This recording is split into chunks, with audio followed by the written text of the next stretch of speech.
Hello student, मैं संजय चौहान, भूगोल का अध्यापक। आज हम बच्चों क्लास 12th का लेसन नंबर 3 जनसंख्या, वितरण, घनत्व एवं वर्धित टॉपिक के बारे में अध्ययन कर रहे हैं।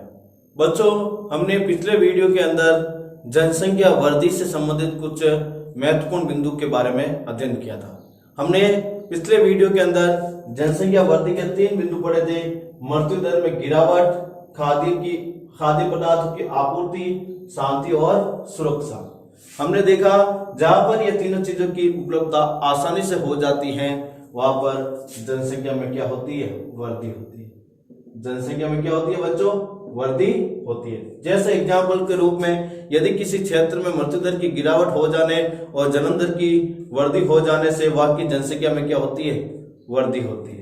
फिर यदि व्यक्ति को पूर्ण संतुलित भोजन और जो भी आवश्यक भोजन तत्व चाहिए, यदि उसको मिलता रहेगा तो उसकी मृत्यु नहीं होगी, और मृत्यु नहीं होगी तो जनसंख्या में क्या होगी? वृद्धि होगी। यहाँ पे तीसरा बिंदु क्या है? शांति और सुरक्षा।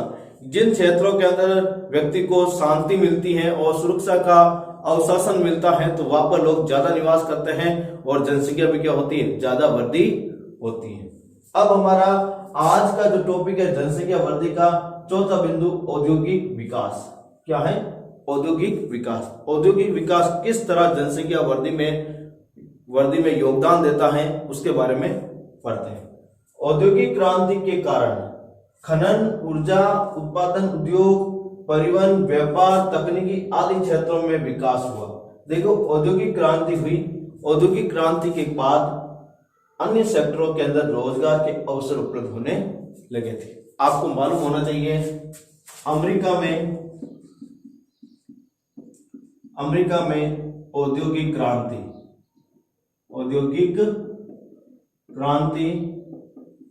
1779 में हुई थी। कब हुई थी? 1779 में। और इंग्लैंड में औद्योगिक क्रांति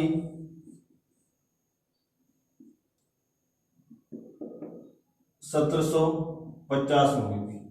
कब हुई थी? 1750। और इन्हीं औद्योगिक क्रांतियों के कारण अन्य सेक्टर के खुलने लगे रोजगार के, जिससे लोगों को विभिन्न क्षेत्रों में क्या मिलने लगा? रोजगार। जैसे आप एक सामने से बताया खनन क्या है, आपसे पूछ ले खनन क्या है, तो खनन की परिभाषा बहुत ही सिंपल है। जमीन को खोदकर खनिजों को बाहर निकालने की प्रक्रिया को क्या कहा जाता है? खनन। जमीन को खोदकर खनिजों को बाहर निकालने की प्रक्रिया क्या कहलाती है बच्चों? खनन कहलाता है। ऊर्जा उत्पादन के अंदर अपन बच्चों उन उद्योगों को लेंगे जो सौर ऊर्जा, पवन ऊर्जा तथा यूरेनियम और थोरियम से जो परमाणु ऊर्जा का निर्माण करता है, उन उद्योगों को सम्मिलित किया जाता है। तो ऊर्जा के जो स्रोत हैं वो सौर ऊर्जा है जो हमें सूर्य से प्राप्त होती है, पवन ऊर्जा है जो हमें पवन से प्राप्त होती है, आणविक ऊर्जा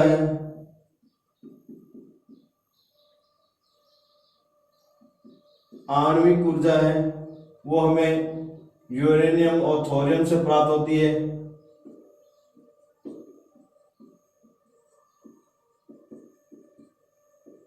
यूरेनियम और थोरियम से ये सारे क्या ऊर्जा उत्पादन की क्या है? महत्वपूर्ण सेक्टर है जहां ऊर्जा का क्या होता है? उत्पादन होता है। और आपको मालूम होना चाहिए बच्चों, सौर ऊर्जा का सबसे बड़ा जो क्षेत्र है वो हमारा गुजरात है।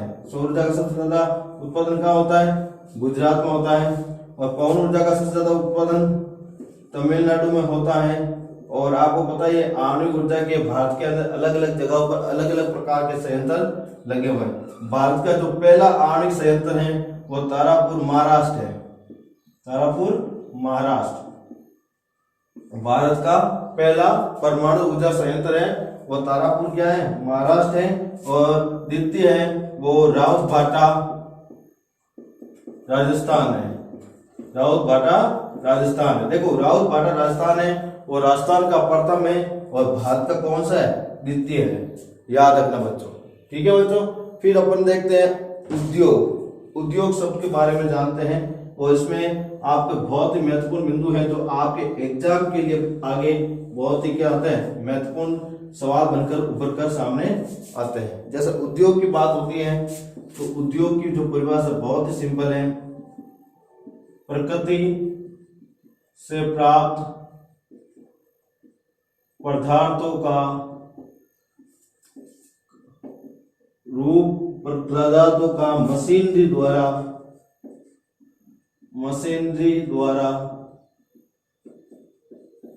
रूप परिवर्तन करके वस्तुओं को मूल्यवान बनाने वाली इकाई को क्या कहा जाता है, उद्योग कहा जाता है। वापस सुनना बच्चों, प्रकृति से प्राप्त पदार्थों का मशीनरी द्वारा रूप परिवर्तन करके वस्तुओं को मूल्यवान बनाने वाली इकाई को क्या कहा जाता है, उद्योग कहा जाता है। क्या कहा जाता है बच्चों, उद्योग कहा जाता है। फिर अपन के अंदर आता है परिवहन। परिवहन के बारे में हमने काफी बार पढ़ा है बच्चों, आपको बताया भी है इसकी परिभाषा क्या है। फिर व्यापार। व्यापार किसे कहते हैं, सवाल भी है, आगे आ भी सकता है। तो व्यापार की सीधी सी परिभाषा है, व्यक्तियों द्वारा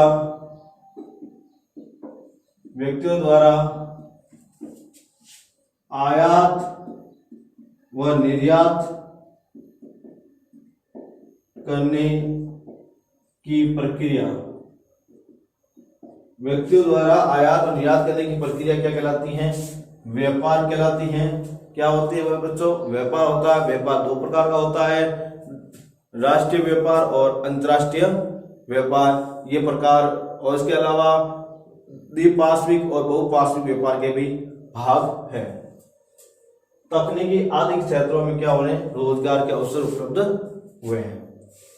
तो वापस देखते हैं, औद्योगिक क्रांति के कारण खनन, ऊर्जा उत्पादन, उद्योग, परिवहन, व्यापार, तकनीक आदि के क्षेत्रों का विकास हुआ जिसमें रोजगार के माध्यम बढ़े। तो औद्योगिक विकास, इन सारे सेक्टरों के विकास हो जाने के कारण वहां क्या बढ़ गए, लोगों के अंदर रोजगार के अवसर बढ़ गए, जिसके कारण मनुष्य के सामान्य जीवन स्तर में सुधार आ गया।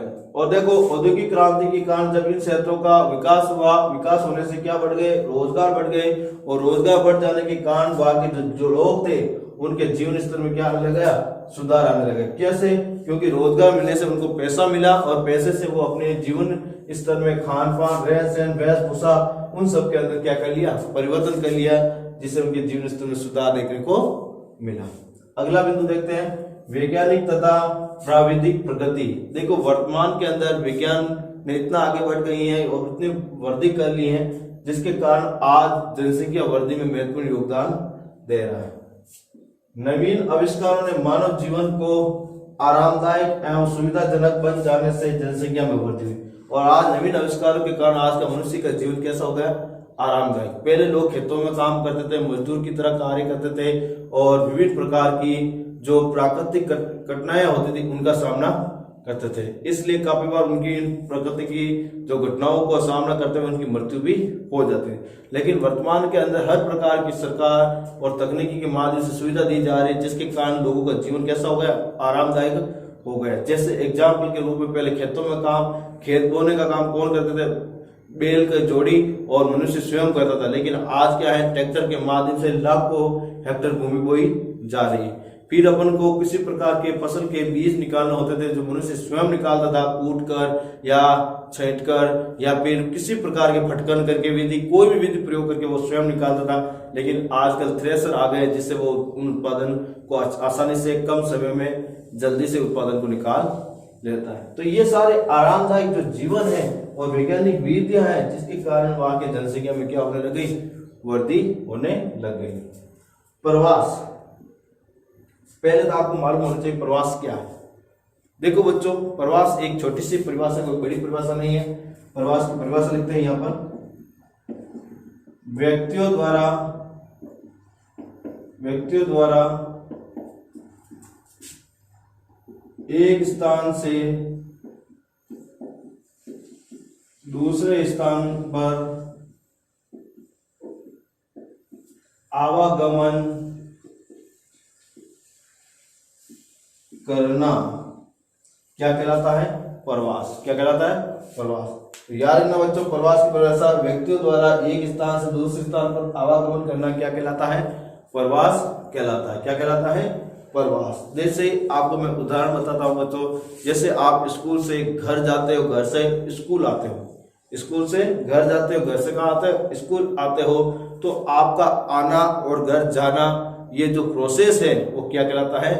प्रवास कहलाता है। क्या कहलाता है बच्चों? प्रवास कहलाता है। तो प्रवास किस तरह जनसंख्या वृद्धि में सहायता करता है? और कि प्रवास की दर की तुलना उच्च जन्म दर के कारण जनसंख्या तेजी से बढ़ने लगी। और प्रवास की दर की तुलना यदि जन्म दर से करें, प्रवास की तुलना यदि जन्म दर से करें तो उच्च जन्म दर में से जनसंख्या में तेजी से वृद्धि होती है। तो प्रवास की तुलना में किससे ज्यादा जनसंख्या तेजी से वृद्धि होगी?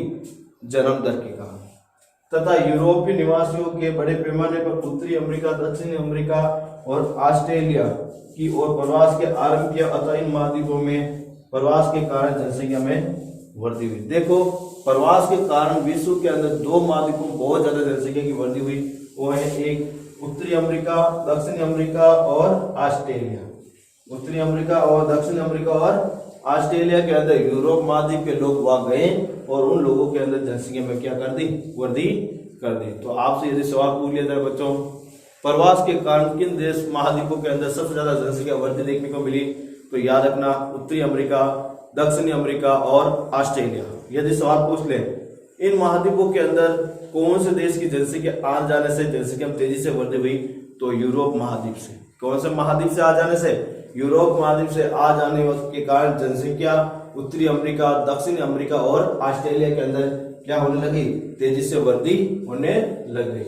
अब हम ले रहे हैं टॉपिक जनसंख्या वृद्धि की विशेषता। जनसंख्या वृद्धि की मुख्य विशेषता क्या है? सवाल क्या आ जाए? जनसंख्या वृद्धि की मुख्य विशेषता क्या है? स्पष्ट कीजिए। तो इसकी पहली विशेषता क्या है? सन 1650 से 1750, 1650 से 1750 कितने वर्ष हुए बच्चों? 100 वर्ष। कितने वर्ष हुए बच्चों? 100 वर्ष। 1650 से 1750 तक एशिया और यूरोप में साधारण वृद्धि हुई और अफ्रीका में जनसंख्या घट गई। देखो, 1650 से 1750 में दो महाद्वीप कौन कौन से थे? एशिया और यूरोप। कौन से दो महाद्वीप थे? एशिया और यूरोप। इनमें तो साधारण वृद्धि हुई। साधारण वृद्धि, ना ज्यादा कम हुई ना ज्यादा अधिक हुई, नॉर्मल जनसंख्या वृद्धि देखने को मिली थी। लेकिन कहां पर? अफ्रीका में क्या हो गई? जनसंख्या घट गई। अफ्रीका महाद्वीप में जनसंख्या क्या हो गई? घट गई। तो याद रखना, 1650 से 1750 के अंदर सबसे कम जनसंख्या वृद्धि कहां हुई? तो याद रखना, अफ्रीका महाद्वीप में। कहां हुई थी? अफ्रीका महाद्वीप के अंदर हुई थी।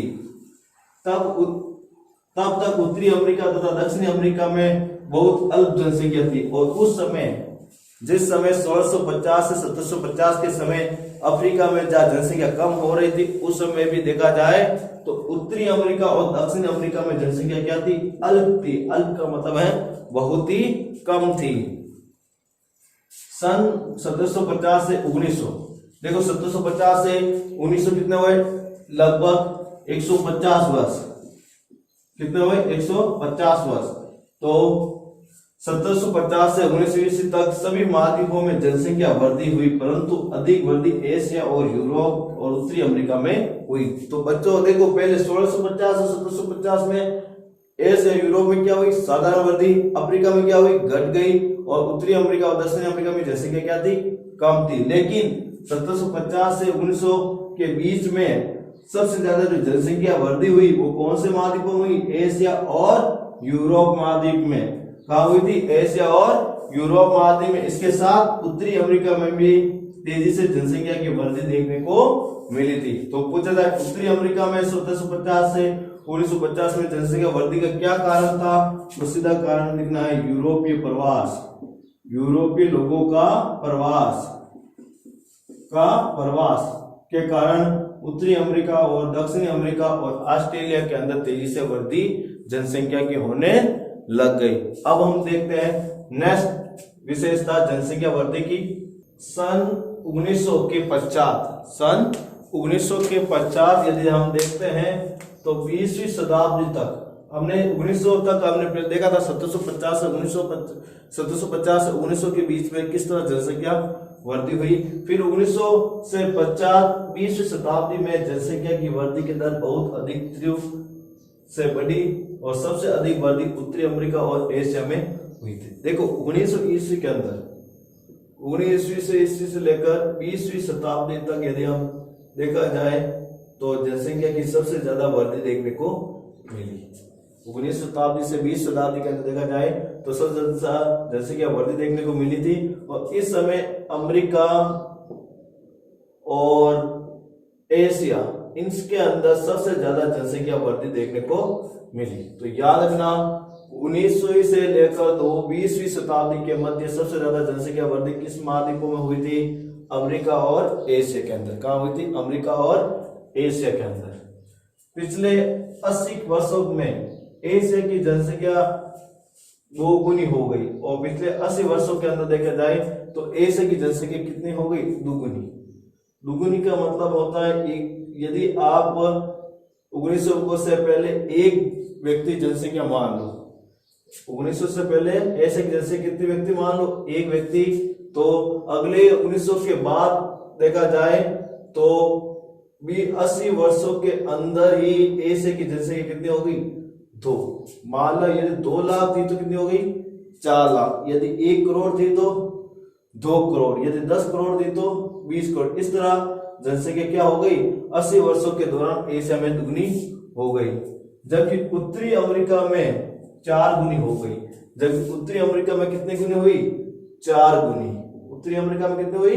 4 गुनी। एशिया में 2 गुनी और उत्तरी अमेरिका में 4 गुनी।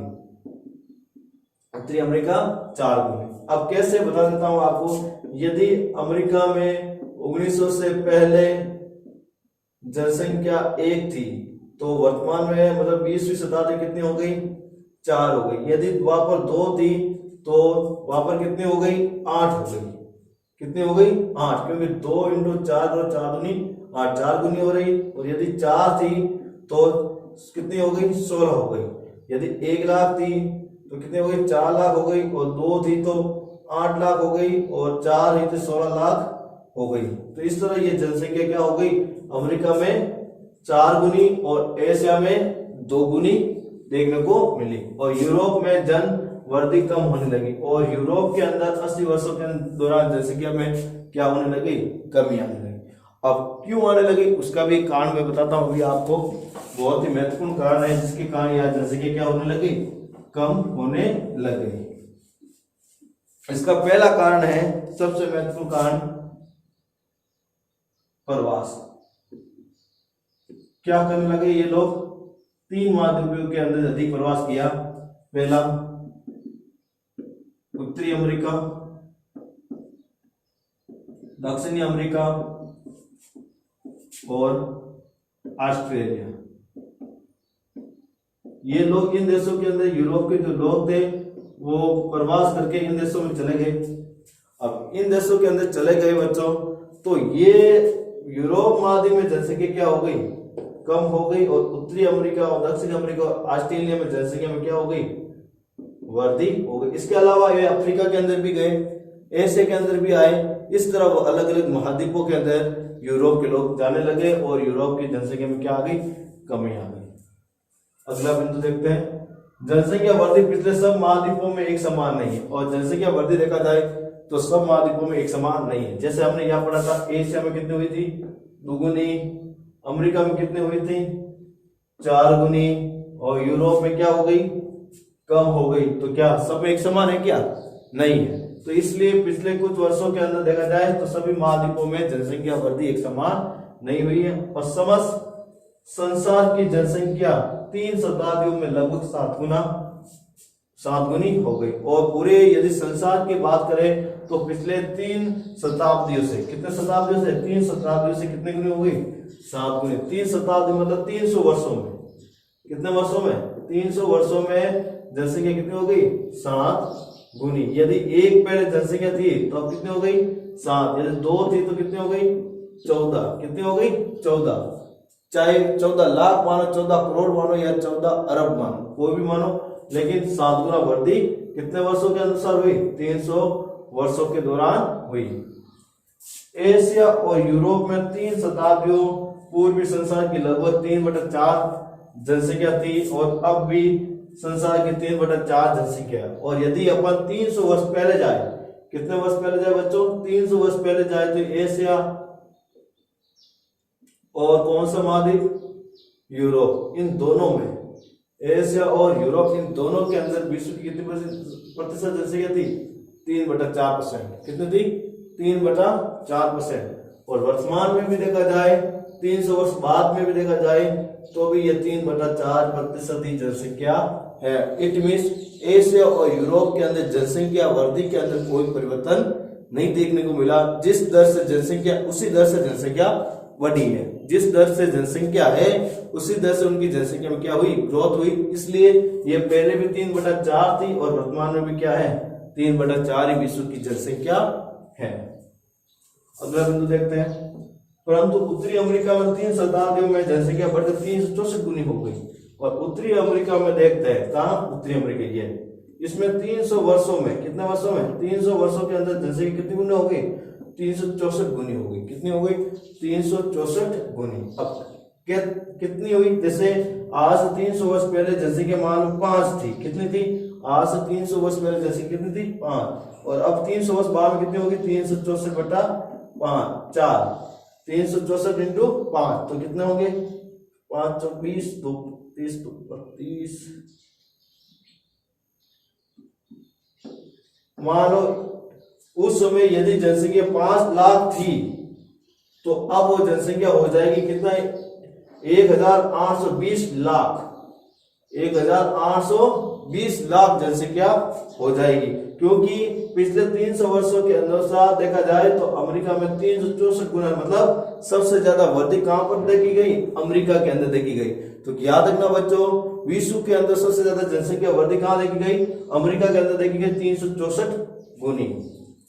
दक्षिणी अमेरिका में 14 गुनी हो गई। और दक्षिणी अमेरिका में कितना गुना हुई? 14 गुना। उत्तरी अमेरिका में 364 गुना और दक्षिण अमेरिका में 14 गुना। जबकि सबसे कम वृद्धि अफ्रीका में हुई। और सबसे कम वृद्धि कहां हुई? अफ्रीका में। तो याद रखना, सबसे ज्यादा वृद्धि कहां देखने को मिली? उत्तरी अमेरिका में। कितनी वृद्धि थी? 364 गुनी। सबसे कम वृद्धि कहां देखने को मिली? अफ्रीका में। कितनी थी? सिर्फ 3 गुनी। केवल कितनी गुनी थी? 3 गुनी। तो याद रखना, सबसे ज्यादा जनसंख्या वृद्धि वाला हुआ अमेरिका महाद्वीप और सबसे कम वृद्धि वाला हुआ अफ्रीका महाद्वीप, 3 गुनी। तो आपने बच्चों इस वीडियो के अंदर आपने देखा कि कुछ हमारे जो पिछले वीडियो के छुटे हुए थे या बाकी बचे हुए जो टॉपिक थे जनसंख्या वृद्धि के, उनके बारे में हमने पढ़ा, जिसमें हमने उन जनसंख्या वृद्धि के कारण को जाना। फिर हमने लिया था जनसंख्या वृद्धि की विशेषता, जो हमने 1650 से लेकर 20 शताब्दी तक पढ़ी थी, और किस तरह किस महाद्वीप में जनसंख्या में वृद्धि हुई उनके बारे में जाना। और देखा कि कहाँ कितनी जनसंख्या वृद्धि हुई, सबसे ज्यादा वृद्धि कहाँ हुई, सबसे कम वृद्धि कहाँ हुई। अब हम अगले वीडियो के अंदर जनसंख्या वृद्धि की जो समस्याएं हैं और उनके समाधान के जो प्रारूप हैं या विधियां हैं, उनका हम विश्लेषण के साथ अध्ययन करेंगे। Thank you.